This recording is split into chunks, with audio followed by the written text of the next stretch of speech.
বৈষম্য বিরোধী ছাত্র আন্দোলনে ২০ জুলাই ময়মনসিংহের গৌরীপুর এবং ফুলপুর উপজেলার গুলিতে মারা যান ৪ জন। সেই দিনের আরও খবর জানবো সুলতান মাহমুদ কনিকের কাছে। কনিক,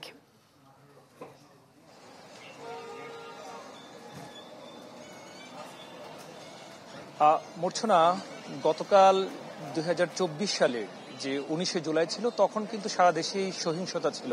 সেই সহিংসতার প্রেক্ষিতে তৎকালীন সরকার ২০ জুলাই সারা দেশে কারফিউ জারি করে এবং এই কারফিউ উপেক্ষা করে ঢাকা সহ যে কয়েকটি জেলায় সেদিনও এই ২০ জুলাই যে সহিংসতা হয়েছিল, সংঘর্ষ হয়েছিল, সেখানে এই ময়মনসিংহ জেলার ৪ জন লোক গুলিতে প্রাণ হারান।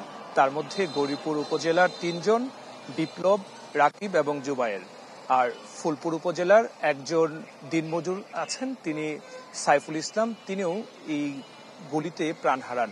সেদিনের যে ঘটনার যে উত্তাপ ছড়িয়েছিল, বেশ কয়েকদিন আগে থেকেই ময়মনসিংহ শহর সহ এই টাউন হল মোড় থেকে ছাত্ররা জড়ো হয়ে সারা জেলায় মূলত আন্দোলনটা ছড়িয়ে পড়ে এবং ১৯শে জুলাই, গত বছরের ১৯শে জুলাই প্রথম ময়মনসিংহ জেলায় গুলিতে প্রাণ হারান শহীদ সাগর। সেই সাগরের পরে ২০শে জুলাই ৪ জন মারা যায় এবং পরবর্তী সময়ে আরো অনেকে আহত হয়। সেই দিনের যে ঘটনা, যারা স্বজন হারিয়েছেন সেই স্বজনের যারা এখন আছেন, তারা প্রত্যেকেই বলছেন, দাবি করছেন যে এই ঘটনায় যারা জড়িত ছিল সেই সময় তাদের জন্য সর্বোচ্চ শাস্তির বিধানটা নিশ্চিত করা হয়।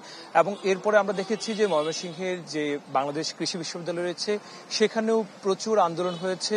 টাউন হল থেকে শুরু করে প্রত্যেকটি উপজেলায় এই আন্দোলন কিন্তু ছড়িয়ে যায় এবং তখনকার সময় ছাত্রদেরকে দমনপীড়ন করতে নানানভাবে তৎকালীন সরকার এবং আওয়ামী লীগ থেকে শুরু করে তারা অঙ্গ সংগঠন, তারা প্রত্যেকেই কিন্তু চেষ্টা করেছে। কিন্তু ছাত্রদের যে ন্যায্য দাবি ছিল, যে এক দফার দাবি শেষ পর্যন্ত গিয়ে যেটি গড়ায়, সেই দাবির পক্ষে কিন্তু তারা অনড় ছিলেন।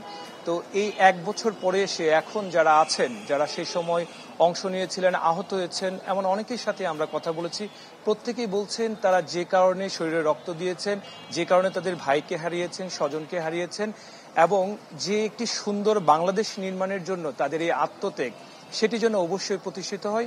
সমাজে কোথাও কোনো জায়গায় যেন কোনো ধরনের বৈষম্য না থাকে, প্রত্যেকে যেন দলমত নির্বিশেষে সবাই মিলেমিশে একত্রে যেন বসবাস করতে পারে, সেটি কিন্তু তারা বলছেন। পাশাপাশি যারা স্বজন হারিয়েছেন, সেই সকল পরিবারের যারা সদস্যরা এখন আছেন, তারা বলছেন, যাদের সন্তান হারিয়েছেন, যাদের ভাই হারিয়েছেন, যাদের স্বামী হারিয়েছেন, তারা বলছেন যে বিচার যেটি বিচার চলমান আছে, যারা মামলায় আসামি হয়েছেন, যারা দোষী আছেন, তাদের যেন তাদের জীবদ্দশায় অন্ততপক্ষে মামলায় যেন কোনো ধরনের কালক্ষেপণ না করে তারা যেন তাদের এই হত্যার বিচারটি তারা দেখে যেতে পারেন। প্রত্যেক স্বজনরাই কিন্তু তারা এই কথাটি বলছেন।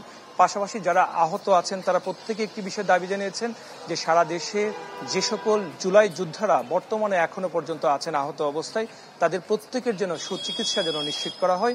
পাশাপাশি যারা কর্ম হারিয়েছে, তাদেরকে যেন কর্মের ব্যবস্থা করা হয়। যারা পড়াশোনা শেষ করেছে, চাকরির জন্য খুঁজছে, তাদেরকে যেন অন্ততপক্ষে চাকরির ব্যবস্থা নিশ্চিত করা হয়। পাশাপাশি তারা নিরাপত্তার কথা কিন্তু আমাদেরকে জানিয়েছেন। তারা বলছেন যে কখনো কোনো সময় যদি আবারও আওয়ামী লীগ বা এই সংক্রান্ত যদি কেউ আবার যদি ফিরে আসে, যদি আবারও কেউ কখনো ভয়ানক আকার ধারণ করে, সেক্ষেত্রে তাদের নিরাপত্তার অনেক ঘাটতি থাকবে। এটি যেন নিশ্চিত করে এই সরকার, এটি তারা বলছেন। মূর্ছনা। কনিক, আপনাকে ধন্যবাদ। দর্শক, গেল বছর এই দিনে অর্থাৎ ২০ জুলাই ময়মনসিংহের ৪ জন নিহত হয়েছিলেন পুলিশের গুলিতে এবং সেই দিনে বিস্তারিত খবর জানাচ্ছিলেন, আমাদের সাথে যুক্ত ছিলেন সুলতান মাহমুদ কনিক।